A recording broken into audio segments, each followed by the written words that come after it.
the beat. Playing along with the beat. I know, you're good. Yeah. The one-armed drummer. I gotta stop doing this music. We need to just do this in post. But I know. Well, it's part of the charm at this point. it is. I Like, mean, hey, you hear us? Here we are. yeah. So it's Eat, Talk, Repeat. We're back, just two of us. Just the two of us. We can make it if you try. Okay. Don't be so excited, John. Okay. Well, we don't have Sam to give shit to. That's the problem. We enjoy giving him grief. I know, we do enjoy our punching bag, our crudo punching bag. So introduce yourself. I'm the grumpy gastronome, John Curtis. You can find me on Instagram at John Curtis. You can find me on Twitter at Eating Las Vegas. You can find me on my website at eatinglv.com. And you can find me here most Fridays. How's that? Yeah, I like that. Brevity is not my strong suit, but for once, here I am. All right, and I'm easy. I'm Ash Watkins, at Ash the Attorney at all platforms. I'll keep it easy for everyone. And then we're Eat, Talk, Repeat, and I think you can find us there on all platforms. And if you've got questions, comments, reviews, DM us or send an email. Cheers at eattalkrepeat.com. And we sent out the call and people responded. Yeah, we got a lot of great listener emails this week. But before we go any further, Okay, let's do it. your moniker, your appellation, your nom de plume Yeah, is hamburguesa. the hamburguesa principessa. Yeah. So I have a special gift for you. Okay. That I think cost me all of 83 cents.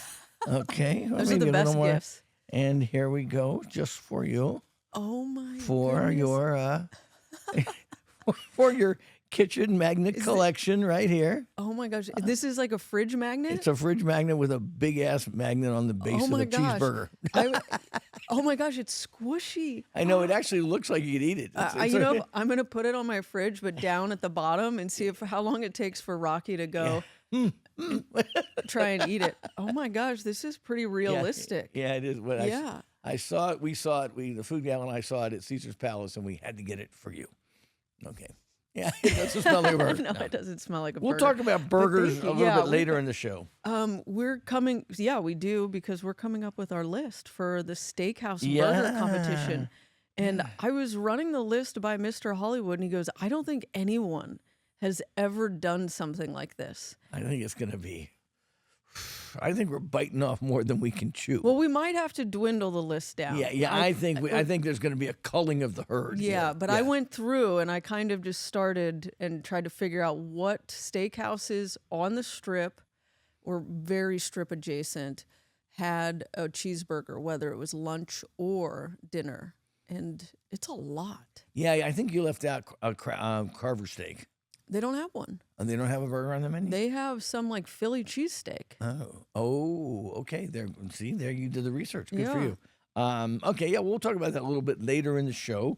But what do you want to kick it off with today? Okay, let's do a restaurant rundown. We will go through Honey Salt, Main Street Provisions, Bar Ginza, Petite Bohème, The Pepper Club again, Lataitu, Kaiseki Yuzu, Ehomaki roll. The Ihomaki roll, the good luck roll during yeah. Lunar New Year. Yes, yes. From Kaiseki Yuzu. Yeah, Got yeah. it. Okay, Water Grill, Wild Fig. And Return to Wild Fig. I did.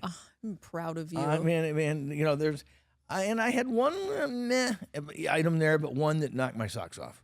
Your socks were knocked off? My socks were knocked off. Consider them knocked. So, but yeah, and the other, you know, I love being imperious, condescending, and supercilious to people on social media. And every so often I see on Twitter, a lot of times on Twitter, where's the best barbecue in town? I hear that Rollin' Smoke is really good, and and then you'll get people go, John Mull's Meats is the best.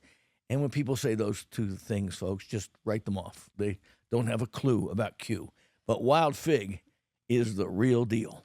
I would put it in top 3 in this town. It really is something. Yeah. Look at that turnaround. That's a 180. What do you mean? I always like You Wild were Fig. harsh. At first, I had were- and I've been back now. This is my 4th time today. Okay. And I was really knocked out by one of the items there. I think it's better than anything you can get in town. We'll talk about it coming up on Eat, Talk, Repeat. So I went locally, Endo, finally did the Endo experience.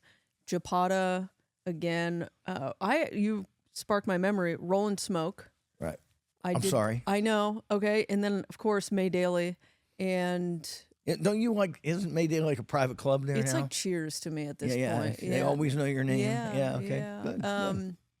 But then when we were up in Sonoma, Napa area, did single thread lunch, the 3-star Michelin. Oh, I got to hear about that. I want to hear about that. A revelation was made by us. And then Golden Bear Station, which was in Kenwood, like right off a main highway. It was rainy and dark. So Is that the one where the Mr. Hollywood's friend said this is my favorite Yes. restaurant in Northern California?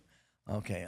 Well, you want to talk about it now, or you want to put it off for later? Okay, let's just talk about it because it's not local. And so apparently it is a lovely couple, Josh and Heidi, and I think they had like a ramen or some other really culty, like fan favorite, crowd pleasing restaurant. And then they went over to Kenwood and opened this restaurant. And they have a giant pizza oven. And I was talking to the chef after. I'm like, because they do make 2 pizzas, but it's not predominantly their menu. And he goes, originally we were going to open a pizza restaurant.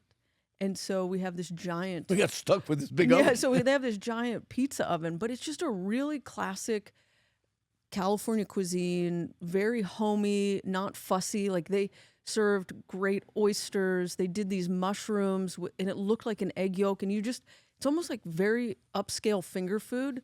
Even the salad, they're like, just grab your like romaine heart, a crouton, and smear it on the dressing and eat it. And I go, wow. It was really a fun experience. And so really recommend anyone, if you're up in Sonoma, Kenwood, Santa Rosa area, go check out the Golden Bear Station. Wow. Very cool. Like just a very cool. Now, where is Kenwood exactly? I know that area, but not that well. So it's in between Healdsburg and Sonoma. Okay, so it's like Sonoma side. Okay, yeah. Okay. Yes, but yeah. So that was just really a cool experience, and okay, take us through single thread if you could. Oh, now for those of you who don't know about single thread, it's made the biggest splash in California cuisine over the last few years, certainly, because it's of course, it's got the Michelin 3 stars, and I don't know if it has a James Beard Award or whatever, but it is one of those prefix multi-course tasting menus that everybody raves about,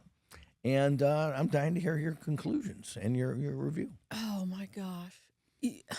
So their basis, like their ethos is it's all farm fresh and very local, like farm. Well, okay, but that doesn't set them apart. Everybody's farm fresh these days. No, but they're not using anything out of season, like nothing out of season. So it was primarily fish, vegetables.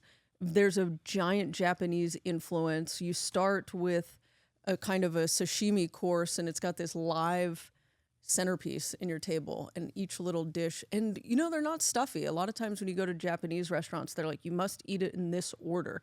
And they're like, do these 2 first and then have a free for all. Or you dip the wrong end of your sushi in the soy sauce. Yeah. And so, but it's really cool. We did the lunch experience, and the revelation for Mr. Hollywood and I was just do the wine pairing. He grabbed. No kidding. Yeah, a snob like him did the wine pairing? He grabbed the menu, and it's 158 pages or something. And so then he's sitting there and he's like, what the fuck am I doing? Like, they've already curated a wine pairing.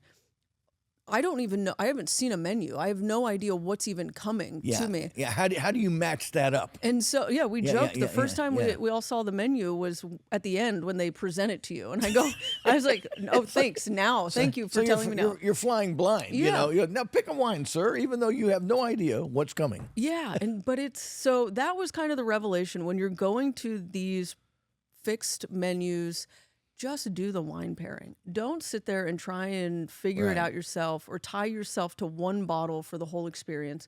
Actually do it, because you'll notice the difference in the enhancement the experience has. Okay, so how many courses and how much cuisine fatigue did you encounter? I should have brought the menu. I failed you on that. It was probably like 9 or 10 courses. Well, that's not outrageous. No, it really wasn't. And then they gave us 2 champagnes and 2 sauternes, and they did a local and a French, French. So you could. Interesting. And then I'm trying to just really think. I didn't get much palate fatigue or eating fatigue because every dish was so small and so different it's different than wine taste. Like, you know, when you're tasting wine, you Yeah. get really tired and you're like, I can't even differentiate anything. It was spaced out well. It wasn't too slow, but I don't know. I call that getting wined out. Yeah. I get wine as much as I love my wine. I can, when I'm doing tastings or long menus or, you know, a day of just drinking with people and whatever. I mean, yeah, you get to a point where once you've had your 6th or 7th glass of wine and of 5 different wines, you're just like, I need a beer or a whiskey. Yeah, exactly. But I loved it. I really enjoyed it. And I thought it was something exceptional. And it's what, like $900 just for 2 people to do the lunch. Yeah. Almost, yeah, like $950 for 2 people to do the lunch. But then I went to Endo. Right. And which is $400 a person. yeah, right? so it was, and that was dinner. How did they compare? Because that's what people are going to ask me, and they're going to ask you. Yeah, I would go back to single thread, hands down, every time, and I have no need to go back to Endo. All right. Were you hungry at the end of either meal? No, but I wasn't like grossly stuffed. You know, Okay, like, yeah. and that's the funny thing is you think all these, like, with all the various courses that you would be, I get more stuffed at like a local restaurant. You'd send me to Esther's Kitchen where I can get bread Or the Pepper Club. yeah. I will roll out of there feeling like a cow. Pasta, bread, steak, more steak. But So, yeah. okay, well, a couple more pointed questions. Yeah. So single thread skews Japanese is what you're saying. So does it run with the usual catechism of, you know, you start with fish and vegetables and soups, and then you do the, and then you move up to other fish, and then to meats and things of that nature, and tofu and whatnot. Is it like a kaiseki meal or like a Yes, very much very so. much like Yeah. a kaiseki meal? Very much like a kaiseki meal. It started with the live centerpiece of sashimi, and then we went to a broth and a tofu. It was a black tofu covered in toasted sesame. I don't like tofu, and this was incredible. I was like, where do I buy this? If you tofu can be life altering if they make it if it's house made or made. I mean, the trouble with tofu is it's like a lot of it's like eating bad cheap industrial cheese. I mean, it's nothing like the real thing, and it can spoil you, and it just it can ruin you for the real thing. So how does Endo not measure up, or how did Endo not measure up? Just not as creative, not as extravagant? Not as creative, not as extravagant. Felt very much like something I could probably get at another kaiseki restaurant in town.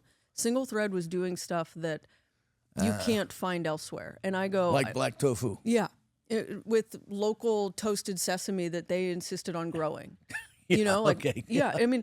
But that was my takeaway from Endo. It's an exceptional meal, highest quality ingredients, care, precision, but it also feels very much like I could probably find a comparable meal with less fuss somewhere else here in town. Yeah, there's a certain fussy factor going on at Endo because it's just you and 4 other people. 4 other people, and that's it. Well, yeah, 5. 5. Yeah, Yeah, six at a time, 2 seatings a night. Right, exactly. So yeah, You've done Endo. I've done Endo. Yeah. Do you know what my favorite part of the whole meal was? No. I don't know if I should spoil it, but it's when they open the case for your chopsticks. With just all the glass and everything, right? Is it, Yeah.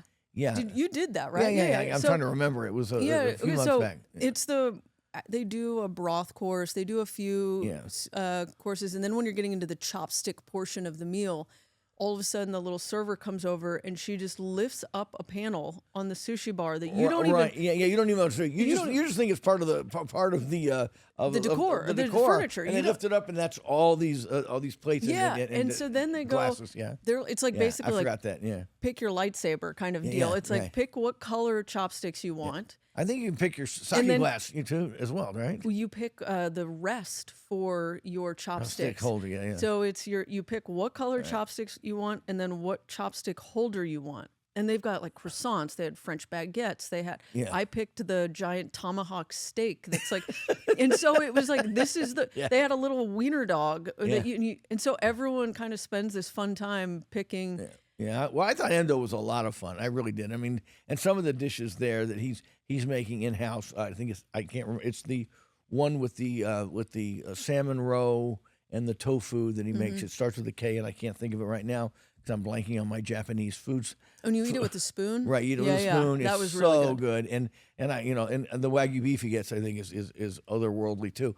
But yeah, I mean, I can see what you said. It is a kind of a fussy meal, but you're very well cosseted, and it's like it's almost reverential there. You know, you mean you're there with 6 people and the chef serving you individually, as opposed to maybe single thread, which is more of a traditional restaurant experience. Yeah, and that's the interesting thing. When you're at Single Thread, you could just get up and if you're going to the restroom, just walk into their kitchen. It is so open. There's not even like a pass-through window. It's just walk in, walk out. And the really cool thing about that is the chefs all seemed very relaxed. They had a very calm demeanor to them. They knew what they were doing, and it wasn't, yes, there's tweezers involved, but they weren't uptight. They were very kind of just, and the hospitality was that way too. They were funny. Well, when you're making $1,000 a couple, it's easier to be relaxed than if you're like you got to put out 39 courses of 39 omelets in 45 minutes. Yeah, but no. Well, whenever you see the movies about Michelin star restaurants, everyone's like yelling and just dead silent and quiet and fussy. So I don't know. I really enjoyed Single Thread. Okay. And recommend going for lunch. I think they just started doing it pretty recently. And so is it the same price, lunch and dinner? No, I think it's fewer courses. Fewer courses. Well, and that fits me because I get bored with all those tastings. But okay, enough of out of town stuff. People are here to talk about Las Vegas. Here to talk about Las Vegas eating. Do you have any food news? Not really. Not this week. I walked by. I sounds not newsy particularly, but I walked by the in the forum shops where the Zatinia will be. And on the bottom floor there, where Joe's Stone Crab is. Joe's Prime Meats and Stone Crab. Is it going in where Soul was? Well, it's immediately as you face Joe's Prime Meats and Stone Crab. Joe's, it's to the right. Joe's has taken over additional spaces to the right and for private dining rooms. And then on that side, there is the RPM is in one corner, and then to the left of RPM will be the Zatinia going in. But they just have the bunch of, it's a giant boards up. I don't know how far it's progressing. I feel like we've been talking about it for over a year. Because this is the trouble with all the hype and the hoopla and the marketing.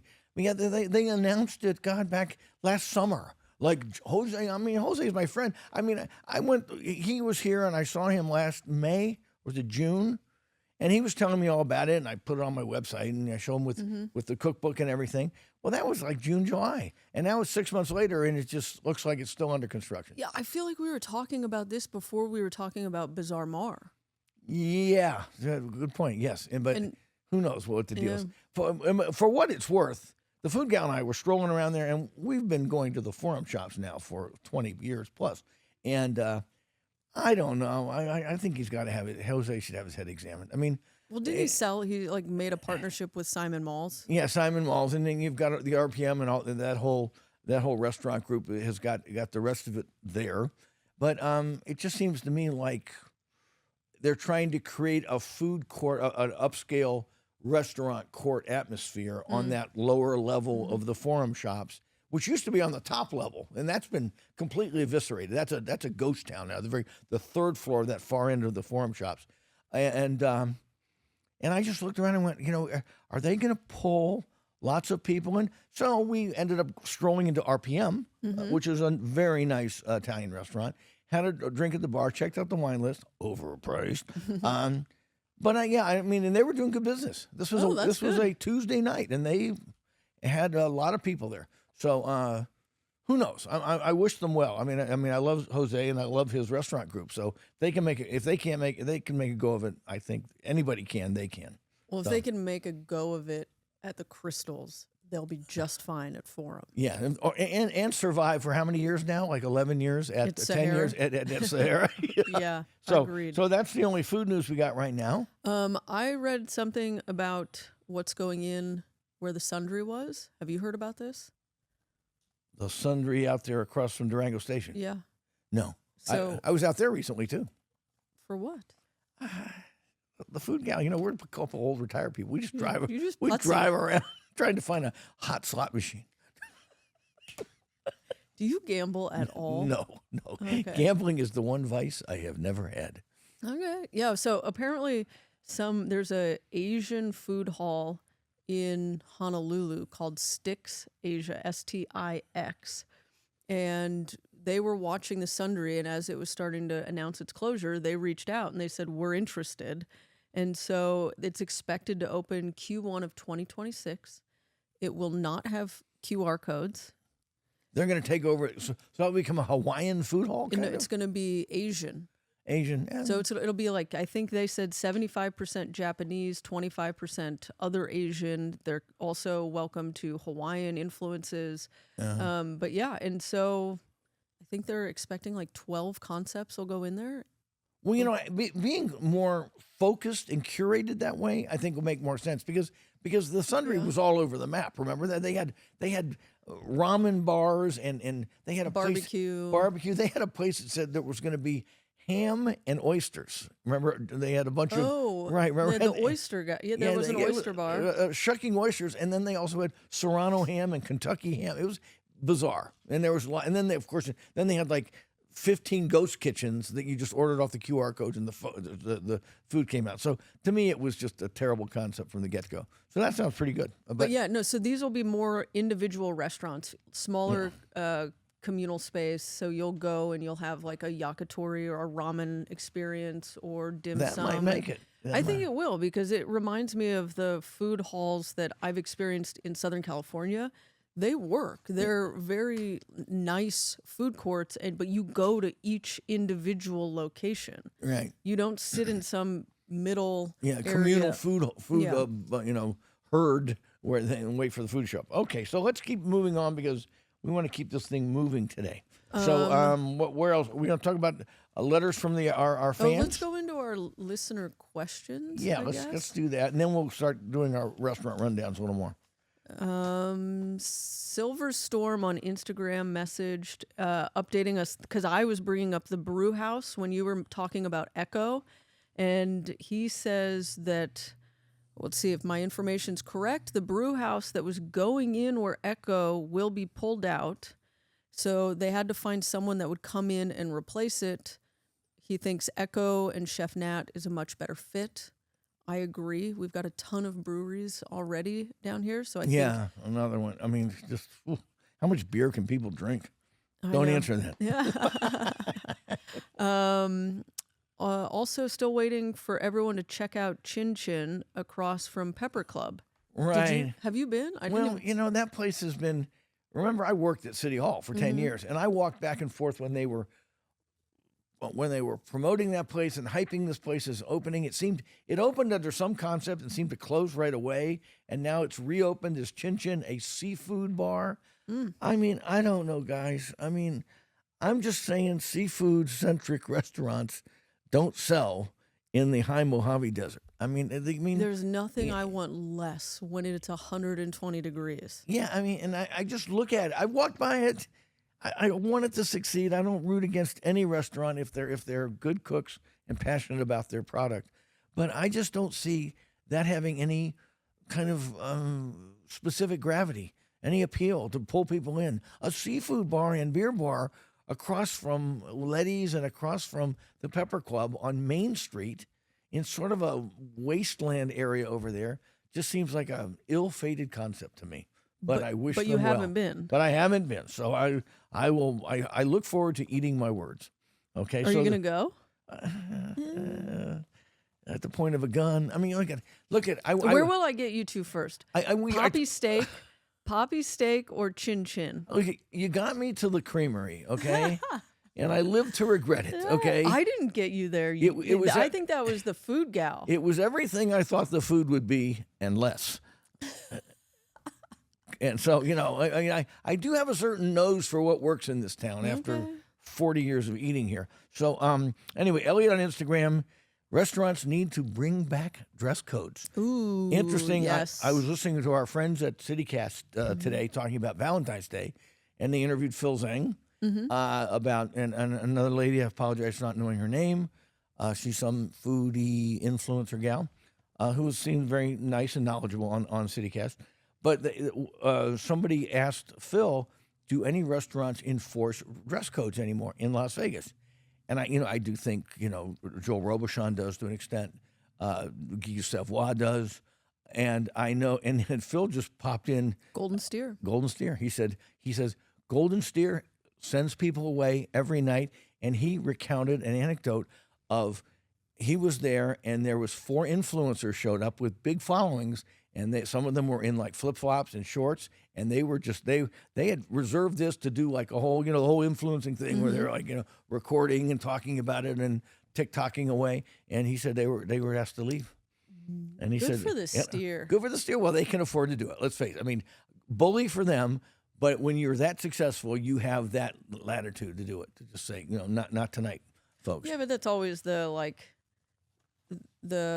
tail wags the dog concept. Like, what came first, chicken or the egg? It's do you enforce the dress code, enforce your vibe, your ambiance, and whatever, and then the crowds come, or is it the crowds and then you get to the luxury of enforcing your dress code? Good point.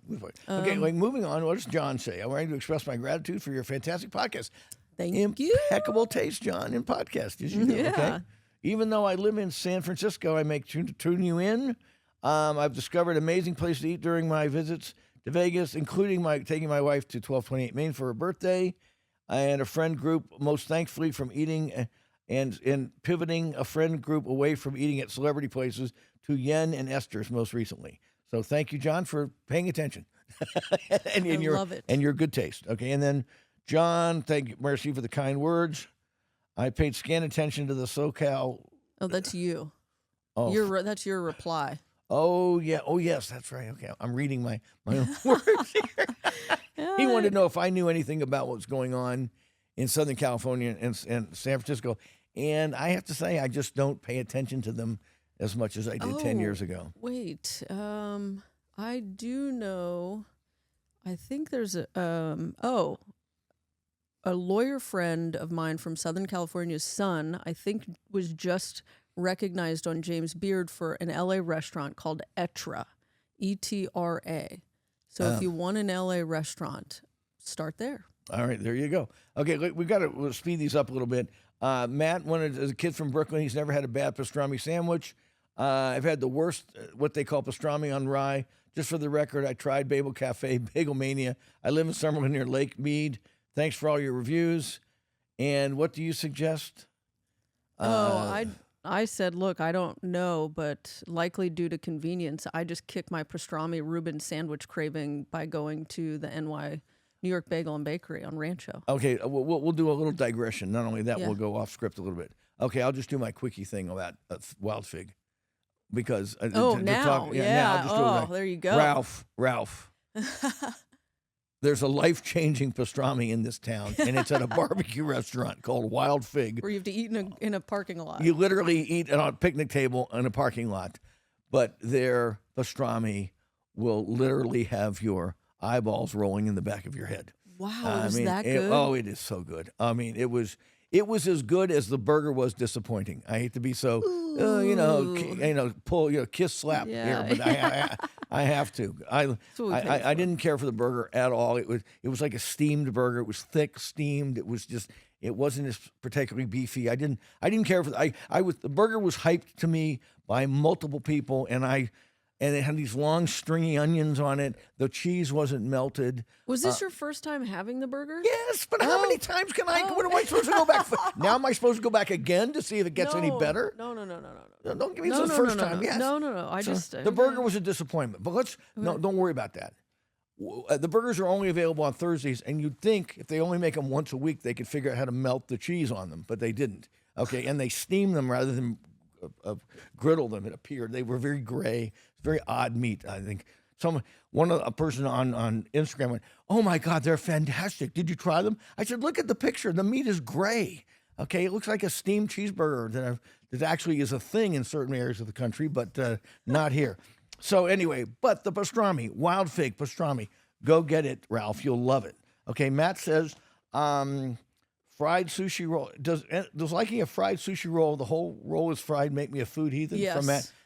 Yes, Matt. I'm sorry. Matt, come to the front of the class, okay? There's no such thing as a good deep fried sushi roll, and if you like them, God bless. There's there's always the Cracker Barrel for you and for the rest of your for your rest of your fried food delights. Okay, David K. likes loyal David K. And then he said, "This is the line from his email. Finally dined at China Mama in Shanghai Plaza. It was worth the hassle of finding a parking place." That's all you need. There you go. And he also goes to, David K. And gets around. Covers a lot of territory. He goes to Anima by Ito, Manzu. So love David K. Speaking of Ferraros, he talks about wine lists is great.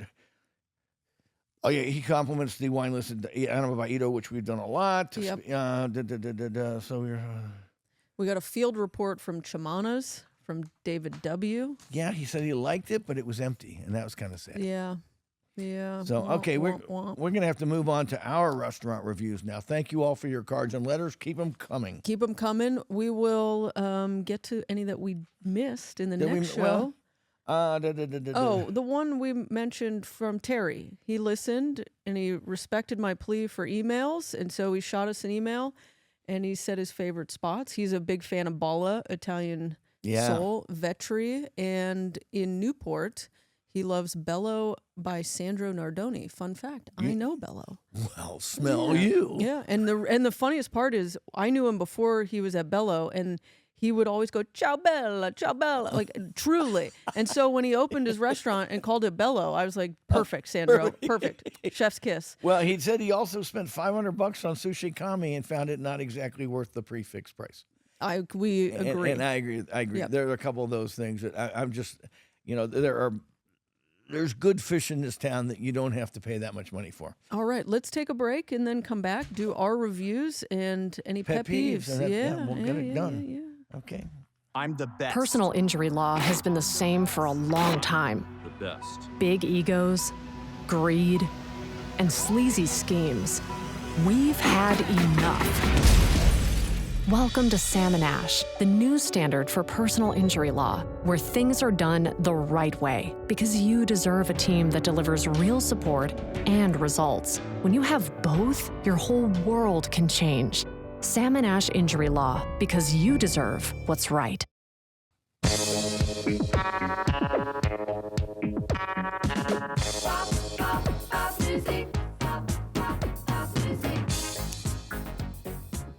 Okay, all right, back. Let's see how we can zip through this in 15 minutes. You've got it. You've got it. Okay, you first. We'll go back and forth, taking turns. You first. Oh, I did the Endo. I went to Japata. I love Japata. I really can't rave enough about what Bank's doing over there. So go check it out. It's on Arville and Spring Mountain Road. Just incredible Thai food and a really unique wine list. Roll and Smoke. Mr. Hollywood and I did it. I'm sorry. I know. We did it as takeout, and usually it's not as bad as it was recently. And the reason we always did it is because they're the only ones doing beef ribs on any regularity. Yeah. And so I get stuck with dry brisket, dry pulled pork, Which everything. has been my experience every time with Roll and I think Smoke. I'm done. And now Wild Fig is doing beef ribs every day of the week. So yeah, Wild Fig is the bomb. We got to go there. And then May Daily. The fun fact of May Daily is they're doing a bar menu right now. They've got some new items on it. They used to do that secret menu. You had to know someone and get a password. You have to say Ash Watkins. Yeah. And then you get the best service of anybody in the house. But now they've got a barroom menu. They've removed the high top tables. They're low top, so it's just a more casual seating. They've got like French onion soup, a salad. They've got some filet mignon chicken wings now. Digression here. What's high top or low top for bars seating?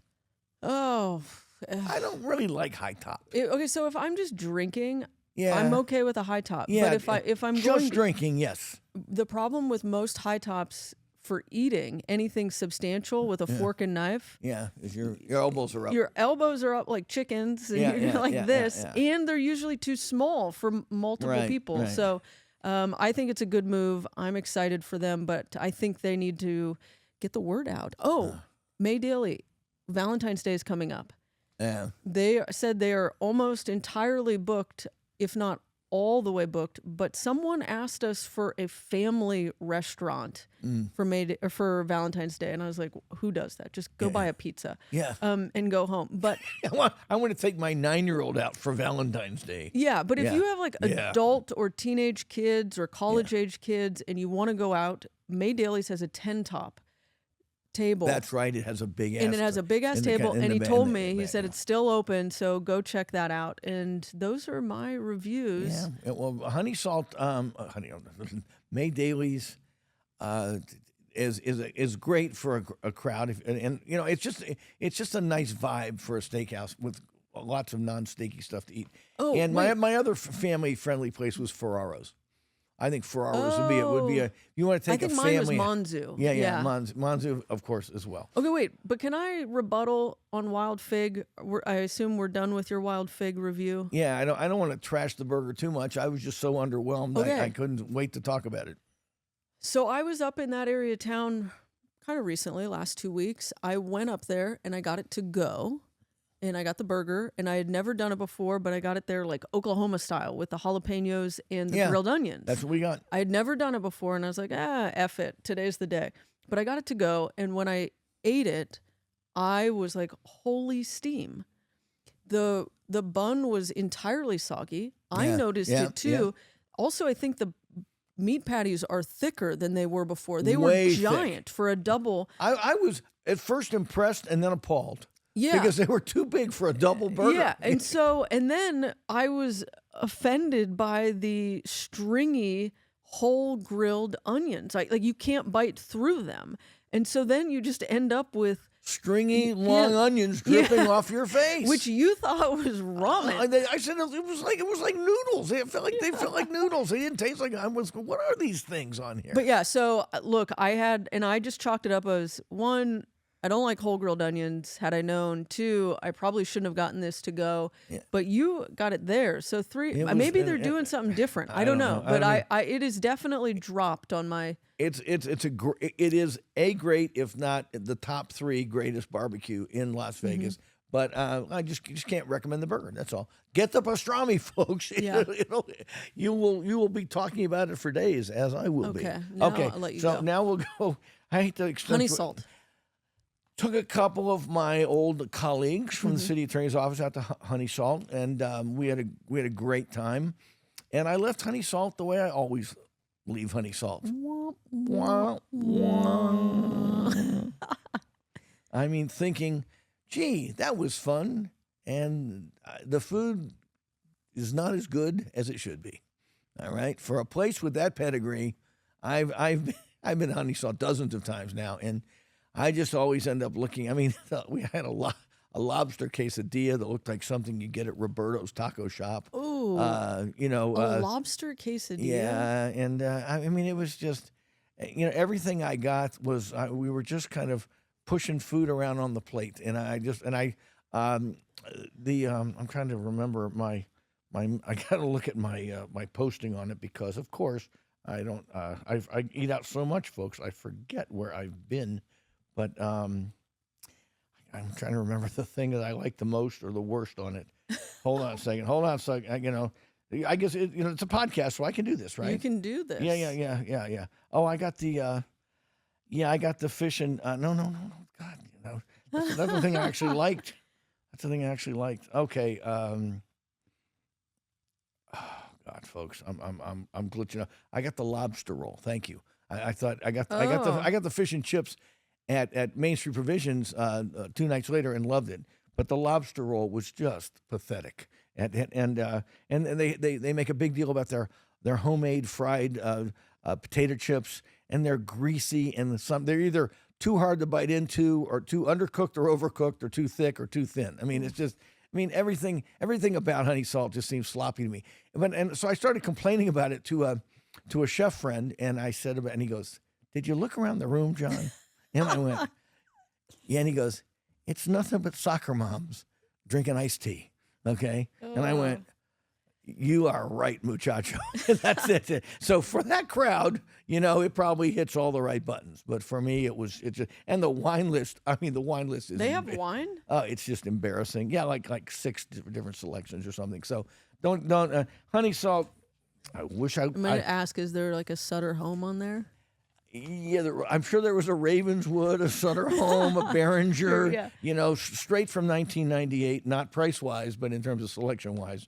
A couple of bars went to, and again, I'm sorry I'm taking so much time here, but Main Street Provisions, went there with some friends. I mean, it's just, that place slaps. No cap. No cap. Okay. The fry bread, the French fries at Main Street Provisions. I They tweeted this out. looked good. People don't talk enough about French fries in this town. And we but- should do a whole show on French just fries. French fries, because Main Street Provisions, they rock, okay? So love them, love Kim, everything about Main Street Provisions. You want to do a comparison, eat a honey salt one day and then go to Main Street Provisions, and Main Street Provisions tastes like honey salt ought to taste. Where do you land on the homemade ketchup? Oh, I love it. Yeah. You're okay with it? I'm okay with it. Okay. I don't feel strong one way or the other. It's good. Okay. But they do so many things well at Main Yep. Street. You just gotta love them. Plus, they have a wine list that has It's actually solid. exists in the 21st century. Okay, so went to 2 bars downtown again. Petit Bohème, love it. Gonna go there as soon as I leave here today. And Bargainza, I finally got to Bargainza. Yeah, And Bargainza is a cure for the common cocktail bar. it is. I mean, it's different. a cool place. Yep. Very cool vibe. The food gal said, when we sat down, she goes, you immediately feel like you're just in a Tokyo alleyway or a big city, a side street.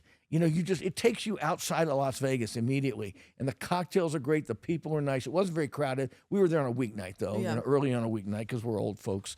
And but loved the pepper. And then loved Bargainza. Then went to the Pepper Club again and can't rave enough about what Bruce Coleman is doing with that menu. I had this spicy spaghetti, and I swear he does some kind of butter. It's not an amatriciana, which I think has bacon in it. This is more like an arrabbiata. Okay, but spicy. It looks really simple.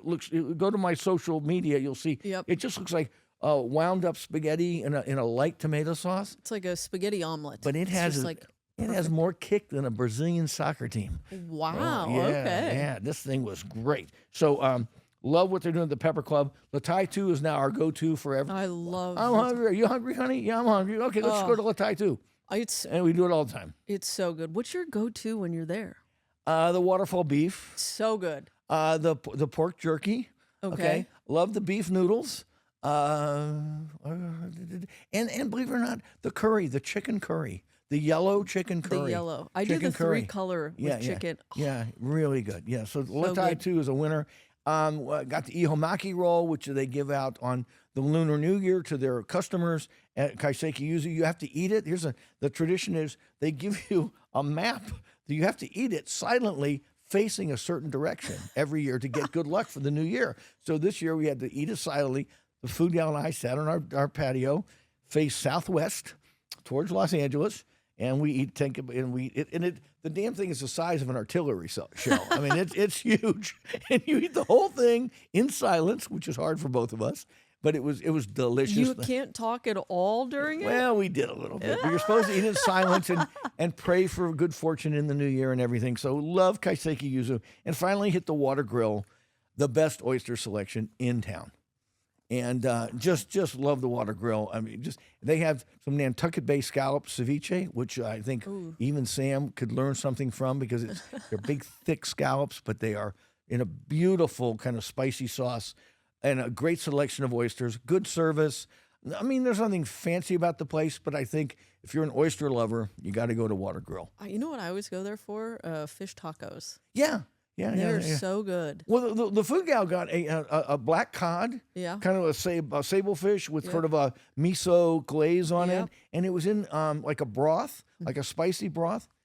Incredibly good. Okay, so yeah, I mean, it's kind of a chain, started in L.A. I don't know how many there are, probably owned by some big restaurant group now. But I've always found the food there very solid, right? Yeah. In the Old Spago and Caesar's Palace. So that's my reviews for the week. Look at you. Like we are making good time here. I know. We're going Okay. to get you out in time. I know. Let's go pet peeves of the week. Okay, mine. It's Yeah. kind of an obscure one, and I don't know who I'm peeved at, really. It's adults who don't know how to use chopsticks. And I don't even know if it's really a pet peeve or just like a thank you to someone for teaching me at a probably high school age to actually learn how to use chopsticks. Because when I end up at high-end restaurants and not expecting to use chopsticks, I know how to do it. Right. Like if someone told me like, oh, you're going to a 3-star Michelin restaurant, like I wouldn't have thought I'm going to need to know how to use chopsticks. Yeah, And but, then but it's kind of an essential skill now, kind of like handwriting or something. I mean, it wasn't an essential skill when I was 12 years old, but the influx of Asians in America and the multiculturalism, which is all over our food culture these days, almost demands that white people like us know how to use chopsticks. Yeah. And I mean, it's like if you're at a high-end sushi bar and you're paying a lot of money to be there, and then someone's over there bastardizing their sushi piece because they don't know how to, like, go to the back, like get out of here, like back of the class. So it's distracting almost, but I don't run into that much because I think most of the places I don't think I've encountered many people, even my buddies from Joe and Joey from SoCal. I mean, big giant ex-jock guys, but they're sophisticated guys, and they I've taken them and they pick up chopsticks like champions. And the other trick is use your hands actually. With Japanese food, you get a lot of it. You can use your fingers. Give it up, don't you? They give you the little towel to clean your hands. Yeah, they're very. And in Japan, they actually leave the towel on the table I don't know if that's a pet peeve as much as you just want America to grow up. Grow up, and America, learn something. Yeah, it's my pet peeve to America. Culture, get cultured. I think I've been peevish enough today. Oh, but I will say this: the one I won't complain about prices on wine lists, but I did eat in a couple places this week that I like, and I won't mention them again. But when you go to these restaurants that have been around a while, and you can tell the wine lists are curated, and I'm using that with air quotes. By some wine distributor that's just unloading their mass-produced wine, the Beringers and the Sutter Homes and the Ravenswood Zinfandel. We have to take this wine to get these bottles. Yeah. So give them to Water Grill. So these are the 6 bottles you should have, even though you haven't changed the list now in 19 years, and it's kind of the wine list should match the food. And again, it's kind of like chopsticks. We have progressed, America, not Las Vegas chefs, diners. We've all grown up, and it's time for the restaurants to reflect it, and not be stuck in decades past or centuries past. Yeah. So that's that. Okay. And on that note, we're done. Look at us. Look at us. We are. I'm so proud of me. Yeah. That's how you got to do it, John. Good night, Canada.